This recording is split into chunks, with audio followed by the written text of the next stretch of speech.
안녕하세요. 저는 50대의 평범한 여자입니다. 저는 꽃을 다루는 일을 하고 있는 플로리스트입니다. 이 분야에서 배우기도 일찍 배웠고, 남의 집 가게에서 알바하며 내 돈 마련에 내 가게 차린 게 벌써 30년이 되어 가네요. 일이 그닥 바빴던 것은 아닙니다. 직업의 특성상 주 재료인 꽃을 사기 위해 새벽 일찍 시장을 주기적으로 나서는 것이 가장 일이라면 큰일이었고, 그 외엔 가게 안에서 꽃을 만들면서 나름 시간적인 여유를 늘 갖추며 살아왔어요. 제 가게를 사무실, 그리고 휴식의 공간으로 생각하고 찾아주는 주변 이웃이나 친구들 덕분에 꽤나 많은 사람들 간의 추억을 남긴 곳이기도 했습니다. 저는 딸들이 둘이 있어요. 제 나이가 50이 넘었다 보니 저희 애들도 벌써 대학 다 졸업하고 자기 밥벌이는 알아서 잘하는 직장인이 되었습니다. 아이들이 어릴 적에는 엄마의 손길이 많이 필요로 하기 때문에 제가 육아에 보다 많은 비중을 쏟으며 살았는데요. 제 꽃집이 있다 보니 이 가게는 저의 일터이자 아이들을 코앞에 두고서 지켜볼 수 있는 저만의 작은 키즈 카페 혹은 집이 되었었어요. 학교 끝나면 엄마 하며 가게 문을 열고 들어오던 딸아이들이 나이를 조금씩 먹어가면서도 엄마의 꽃집을 어릴 적 흙놀이하며 놀았던 놀이터 마냥 좋아라 했고, 그렇게 찾아와 제가 꽃 만지는 모습을 보며 호기심 가득한 눈으로 쳐다보던 아이들의 얼굴이 사랑스럽기도 했어요. 손님이 막 바글바글한 그런 매장은 아니었기에 일하다 가끔 아이들 숙제도 봐주고 놀아주기도 하고, 그러면 아이들은 너무나 좋아라 했어요. 엄마가 일도 하고 자기도 갈 시간을 보내주기도 하니 제가 세상에서 가장 친절한 엄마라며 학교에서 받아오는 칭찬 스티커를 그렇게 제 팔뚝에다가 붙여대곤 했었어요. 딸들이 뛰어노는 화목해 보이는 꽃집이라며 동네에 좋게 소문도 나서 동네 주민들만큼은 제 고객으로 꽉 잡고 살 수 있었죠. 이렇게 좋은 줄 모르고 시작했던 꽃집은 사실 제 젊은 날의 결실이기도 했어요.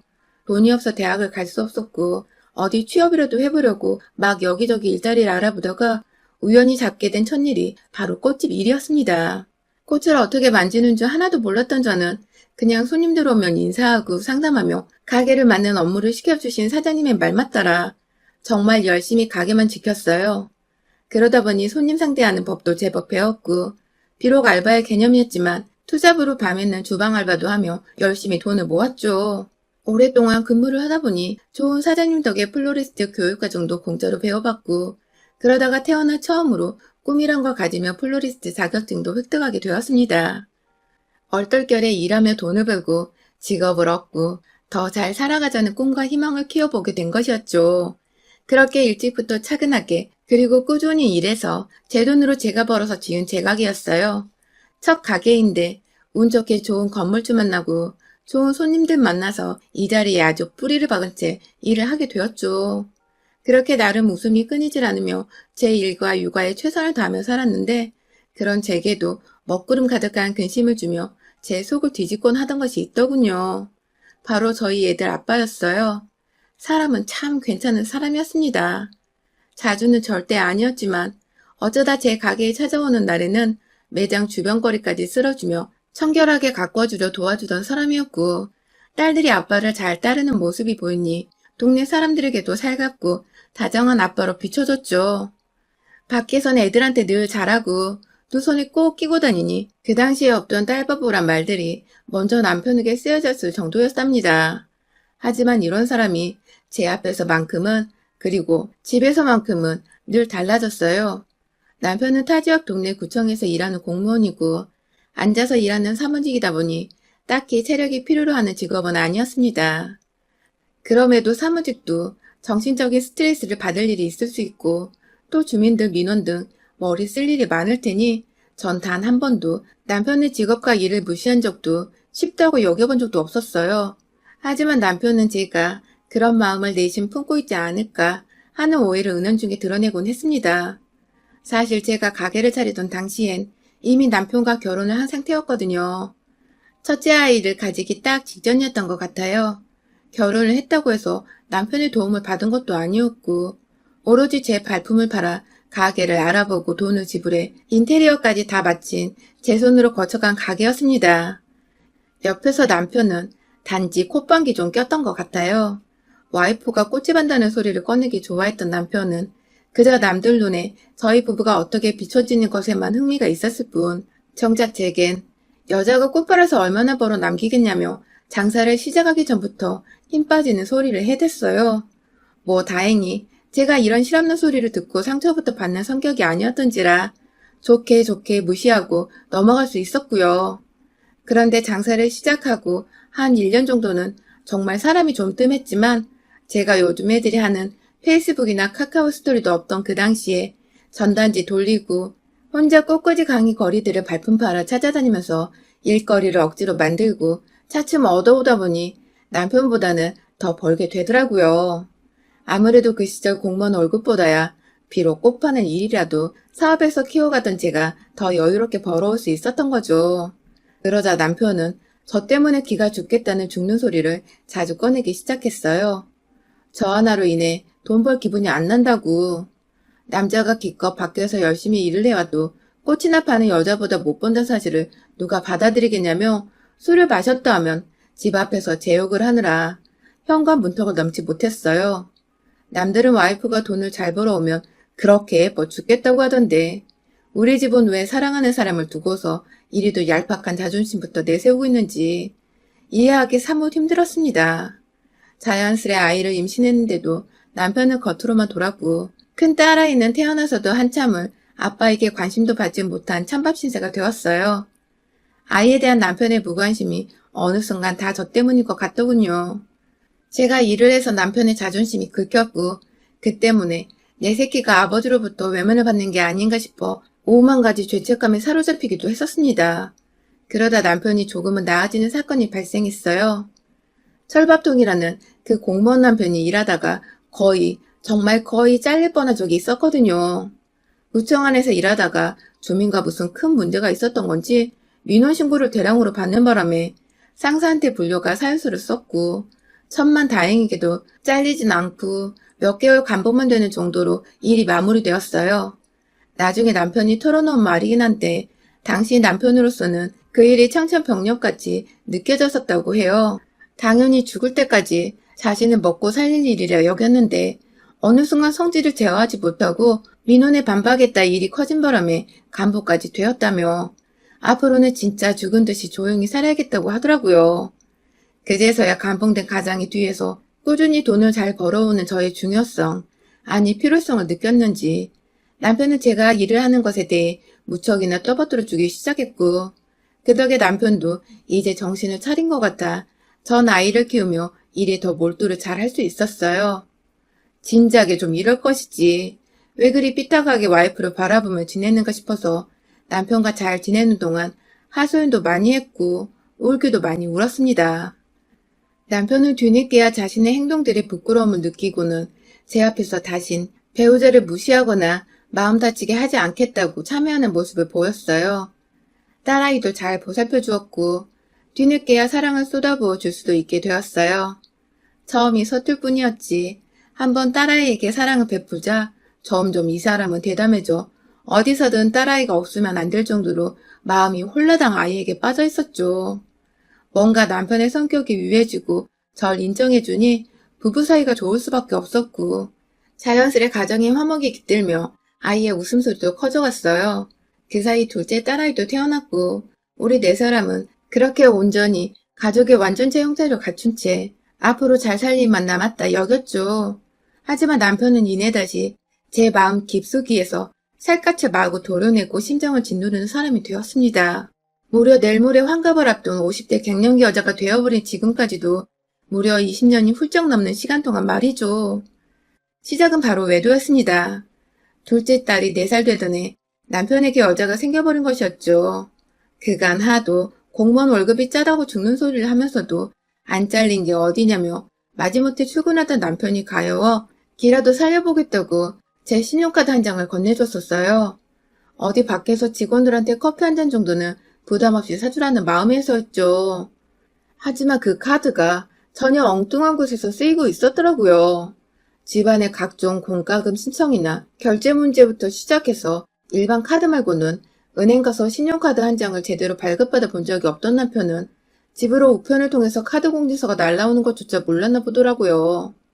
아니면 그걸 신경 쓸 여력이 없을 만큼 그 여자한테 빠졌던 것일지도요. 카드 고지서에 뭔 숙박업소 이름들이 그리 많던지. 무슨 호텔, 무슨 캐슬, 무슨 민박 등등 아주 숙소를 종류별대로 들락날락거리며 전국 팔도를 누볐더라고요. 공무원 동료들끼리 간단한 야외를 가고 무슨 단합회를 한다고 짐 싸서 주말마다 나갔던 것이 모두 저를 새까맣게 속인 채 여자를 만나기 위해서였던 거였어요. 당장 카드부터 정지를 시키고서 가만히 말 안 하고 기다렸어요. 그러자 그저 주말에 또다시 이번에 집을 나서더라고요. 요즘은 핑계를 대는 게 골프를 배우는 것이었는데 먼 골프장에 가서 필드를 돌아다닐 거라 하루 지나서야 집에 돌아올 수 있다나 뭐라나. 그렇게 딸들을 가진 아빠란 놈은 뻔뻔히 집을 나섰고 그날 3시간도 채 되지 않아서 집으로 불이 나게 전화가 걸려왔습니다. 카드가 안 먹힌다고 앞뒤 상황 보지도 않고 모텔 카운터 앞에서 무턱대고 전화를 한 거죠. 그 바람에 제가 어디서 결제를 하려고 했냐고 물었더니 어버버버 하며 급하게 나중에 통화하자고 전화를 끊던 그 사람. 뭐 이런 무식하고 대책 없는 뽀대 안 나는 남자와 결혼했나 싶어서 뒤늦게야 제 인생이 통째로 후회가 다 되었습니다. 마치 저 인간한테 도둑을 맞은 것 같았어요. 하지만 끝내 주말을 외박하고 집으로 돌아온 남편에게 아무런 티를 낼 수가 없었죠. 제게 너무나도 어리고 연약한 딸들이 있었으니까요. 제 아무리 저 혼자 먹이고 입히고 키울 수 있었다고는 하지만 아빠 없는 애들이란 소리를 듣게 하고 싶지 않았습니다. 앞으로 학교를 다녀야 할 시간들이 너무나 많이 남았는데 그 시절 내내 아빠 없어 위축당하고 기죽어 친구도 제대로 못 사귀며 살까 그게 두려워 제 결혼 생활은 과감히 포기를 해버린 것이에요. 그때부터 온전히 저희는 암묵적으로 남남 같은 부부가 되었어요. 남편은 제가 본인이 바람피는 사실을 모른다 생각하고 있었지만 카드를 정지시킨 것만으로 기분이 너무 나빴는지 절 모르는 척하며 삐져지내다가 일주일 정도 지나서야 슬금슬금 밥주라고 말을 걸더라고요. 물론 그 후에도 밥주란 말만 할 뿐 제게 이렇다 할 스킨십이나 애정 표현이 아무것도 없었습니다. 그건 저 역시 싫은 게 마찬가지였고요.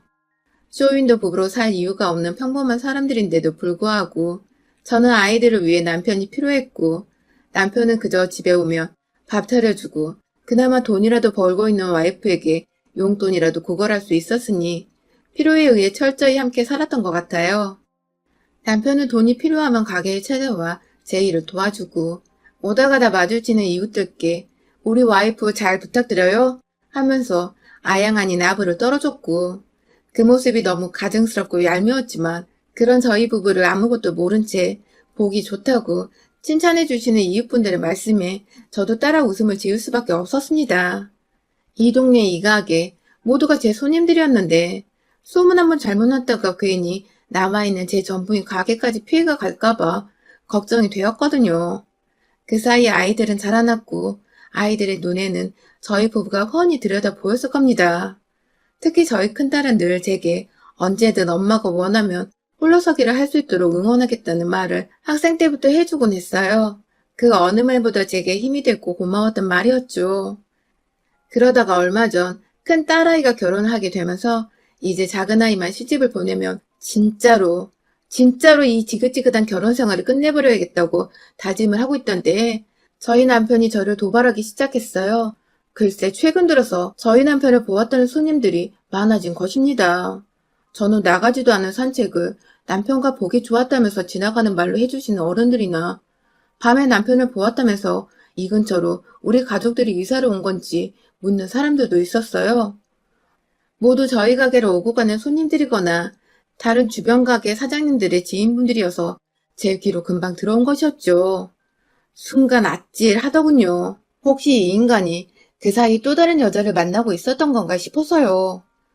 저와 오랫동안 대면대면한 사람이 여자가 아예 없었을 거란 생각은 안 한 건 아니었지만 그래도 딸들이 이렇게 잘 커가고 있었고 또 얼마 전에 큰딸이 결혼한다고 부부가 함께 모여서 밥 먹는 자리도 많이 나가고 자주 붙어 있었기에 최소한 지금만큼은 이 사람이 온전히 자기 가족에 대한 생각으로 가득 차 있을 줄 알았어요. 적어도 저만큼은 말입니다. 그런데 들리는 말들이 그닥 개운하지 못한 것이 남편의 불륜을 또다시 생각하게 만들더군요. 그러다가 남편이 제 가게에 찾아왔습니다.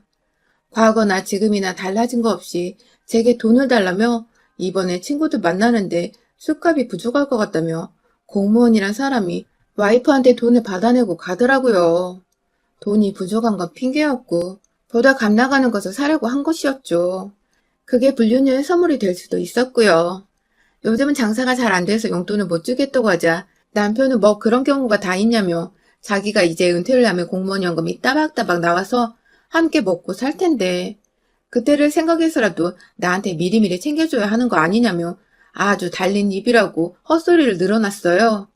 한참을 가게를 나가지 않고 서 있길래 옛다 하는 마음으로 10,000원 3장을 쥐어줬어요. 하는 꼴이 너무 우습고 또 최근 들려온 소문이 절 너무 열받고 수치스럽게 만들어서 티는 안 냈지만 제발 좀 나가라고 윽박을 질렀죠. 중얼거리만 나간 남편은 그날 하루 내내 전화도 없고 잠잠했습니다. 저는 가게 일을 마무리하고 퇴근을 하려는 도중 동네 가게 사장님들과 함께 우르르 몰려서 인근에 있는 마을의 단풍들을 구경하러 갔어요. 그렇게라도 누군가 제게 웃음을 주고 재미를 선사할 사람들을 만나며 기분을 풀어야 했습니다. 그래야만 내 인생이 덜 외롭고 덜 실패한 것이라고 생각을 할 수 있었거든요. 그렇게 사장님들과 예쁘고 알록달록한 막 빛깔이 만개한 듯한 단풍들을 구경하며 길다랗게 내려진 빌라촌의 큰 길목을 천천히 걷고 있었는데요. 한 여사장님이 갑자기 어? 어? 하는 거예요. 사람들이 졸지에 다 같이 사장님이 가리키는 방향으로 고개를 돌렸고 그 바람에 저도 뒤에서 대화를 하던 도중 그곳을 쳐다봤죠. 그리고 이내 고개를 떨굴 수밖에 없었습니다. 그곳에는 바로 저마저도 처음 보게 된 저희 남편의 세컨드가 남편을 바라보며 사랑해주겠다는 표정으로 환히 웃으며 손을 꽉 잡고 걸어오고 있었어요. 저희 방향으로 말입니다. 대각선 방향이라 아직 저희 무리의 존재를 차마 확인하지 못한 남편은 끝끝내 제가 일하는 이 동네에서 불륜녀와 싸돌아다니며 제 얼굴에 먹칠을 했고 결국 제 눈에 띄고 만 것이죠. 사장님들은 일제히 저를 쳐다봤고 놀란 사람들 사이에서 전 심장이 아파오는 걸 느꼈어요. 얼마나 칼퇴근을 했으면 이 시간에 이 동네에 와서 불륜녀랑 단풍 구경을 하겠다고 겁도 없이 손을 잡고 와이프 구역을 싸댕기고 있는지 속에서 천불이 나는데 한 여사장님이 갑자기 저 새끼 죽여버려야 돼 하며 급 돌진을 했어요. 무슨 자동차가 급발진하는 것도 아닌데 부릉부릉 엑셀 밟는 소리까지 제 귀에 환청으로 들려오는 기분이었죠.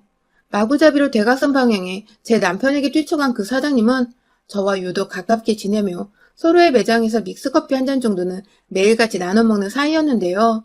사실 제가 남편과 그리 사이가 좋지 못한 것도 알고 계셨고 이 동네 살지 않는데 제 남편이 자꾸만 여기서 발각된다고 가장 처음에 제게 말해주기도 하셨었죠.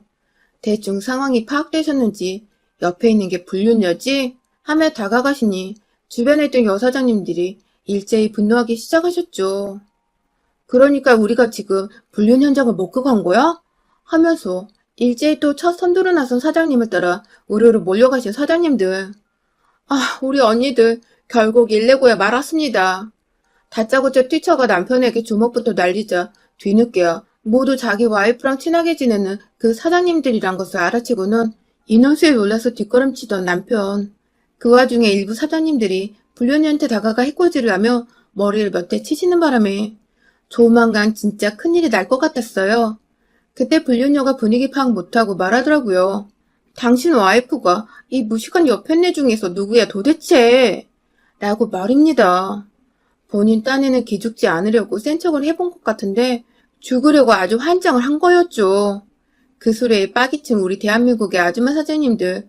그중엔 임대인과 임차인 싸움에서도 도 같은 공인중개사 언니도 있었고 어릴 적 꽤나 잘 놀았던 파마 잘 말아주는 언니도 있었고 또 애견샵하며 웬만한 견종이란 견종은 다 섭렵한 언니도 있었어요. 분야별로 각자 위치에서 최소 10년은 일한 언니들에게 무식한 여편네라니. 순간 좀비들이 우르르 몰려나오던 영화 부산행의 한 장면처럼 우리 언니들뿐만 아니라 빠기친 저까지 모두가 그 불륜녀에게 달려들었고 순식간에 동네 길가가 난장판이 되어버렸습니다. 옆에서 쫄아있던 남편은 불륜녀를 도와주기는커녕 혼자 저 멀리까지 주랭랑치며 도망갔다가 저희 일행 중에 있던 남자 사장님 손에 딱 붙잡혀서 돌아왔어요. 그런 남편을 보며 언니들이 몇 대 시원하게 치고 끝내라고 합의금은 우리가 모아서 주겠다고 해주셔서 돈은 저 혼자도 해결할 수 있다는 쿨한 대답과 함께 양손이 사장님들한테 붙잡혀 있는 남편을 향해 뾰족한 단화신의 발로 그 인간 거시기를 확 걷어차버렸습니다. 진짜 코끼리가 아이 낳다가 지르는 비명마냥 큰 소리를 지르며 남편을 주저앉았어요. 뒤에서 남자 사장님은 그걸 또 괜찮아진다며 비꼬으며 엉덩이를 토닥거려주고 계셨고요. 얻어맞아 코에서 코피 나는데 그 와중에 도망친 남편한테 어이가 털려서는 헛웃음을 짓고 있는 불륜녀는 남편의 아픔이 느껴졌는지 두 눈을 질끈 감았다가 이내 다시 눈을 떠 째려봤고 그런 불륜녀 앞에서 무조건 잘못했다고 와이프인 저에게 빌고 있던 남편은 내내 두 손으로 자기 거시기를 가린 채 더 때리지 말아달라고 쭈그려 앉아 있었답니다. 뭔가 상황이 너무 빨리 진정이 되었지만 찌질한 남편의 모습이 절 안정시키기는커녕 오히려 더 열이 받게 만들었어요. 막내딸 결혼이고 뭐고 도저히 이 자식과는 부부라는 타이틀을 함께 달고 살기가 죽도록 싫었습니다. 그래서 그날의 수많은 증인들을 뒤에 업고 저는 이혼 소송을 걸었답니다. 남편에게 위자료 소송을 걸고 그간 용돈을 준 것만 제가 생활의 보탬이 되었던 것까지 싹 다 수고를 쳐서 남편이 공무원으로 받아낼 연금을 나눠 갖게 할 재산분할 소송도 걸었어요. 차마 공무원이라 파면을 시키고 싶었지만 딸들을 생각해서 정말 망나니 아빠가 되는 것만큼은 마지막 배려로 참아줬습니다. 대신 전 받을 거 다 받고 가게 일은 열심히 하며 그 와중에 상간녀한테도 위자료 소송을 걸었고요. 글쎄 알고 보니 불륜녀가 최근 제가 사는 동네로 이사를 왔더라고요. 그 바람에 불륜녀 집에 들락날락 한다고 남편이 동네 사람들 눈에 자주 띄었던 것이었고요. 와이프가 활동하는 주 범이란 걸 알았으면 미리미리 조심을 했어야 하는데 얼마나 와이프 알기를 우습게 알았으면 대놓고 단풍 본다고 불륜녀 손을 잡고 활기를 쳤나 싶어 솔직히 이 인간 인생을 확 다 조져버리고 싶었답니다. 하지만 이미 월급은 월급대로 불륜녀한테 써버리고 믿을 건 연금밖에 없었던 우리 공무원 남편놈의 그 연금을 제가 가져오게 된 것만으로 전 뭐 할 건 다 해본 기분이네요. 여러분의 생각은 댓글로 남겨주세요. 오늘도 시청해주셔서 정말 감사합니다.